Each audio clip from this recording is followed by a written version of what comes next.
लोकसभा चुनाव 2024 के छठे चरण के मतदान में दिल्ली की सातों लोकसभा सीटों पर मतदान पूरा हो गया है।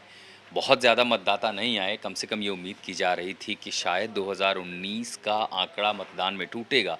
लेकिन मौसम मेहरबान नहीं रहा मतदाताओं पे, लेकिन इसके बावजूद भारी संख्या में लोग घरों से निकल कर के ज़रूर आए। ज़ाहिर है, पहली बार दिल्ली में एक प्रयोग हुआ है। धुर विरोधी पार्टियां एक साथ आई हैं।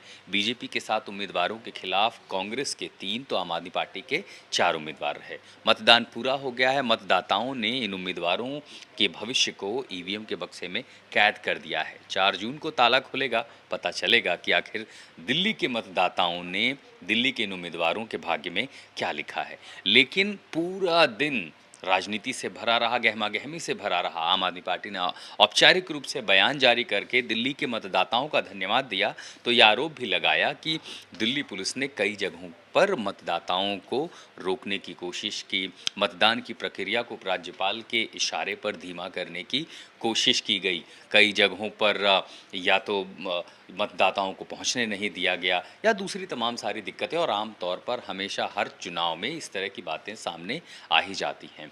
लेकिन आम आदमी पार्टी ने अपने बयान में लिखा है कि अरविंद केजरीवाल की गिरफ्तारी सबसे बड़ा मुद्दा बन गई और पूरा चुनाव ही आपने अपने कैंपेन में अरविंद केजरीवाल को ही मुद्दा बनाया, और इसीलिए उन्होंने ये कहा कि इस मतदान में आम आदमी पार्टी को सबसे बड़ा समर्थन मिला है।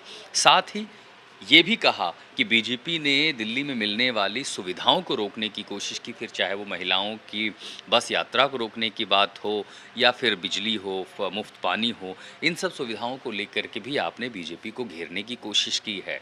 दिल्ली में सबसे बड़े मुद्दे क्या थे? क्या पार्टी में ये जो तमाम पार्टियों ने मुद्दे रखे थे उसमें से राष्ट्रवाद और नेशनल इशू सबसे ज़्यादा था, या चुनाव उम्मीदवारों पर केंद्रित हुआ और दिल्ली के स्थानीय मुद्दे हावी थे? इन सब के बारे में जो स्पष्ट तस्वीर है वो 4 जून को आएगी।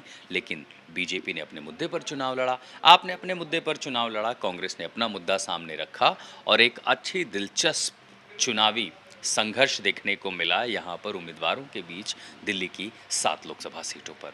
दिल्ली से अनुराग के साथ में आशुतोष मिश्रा, आज तक।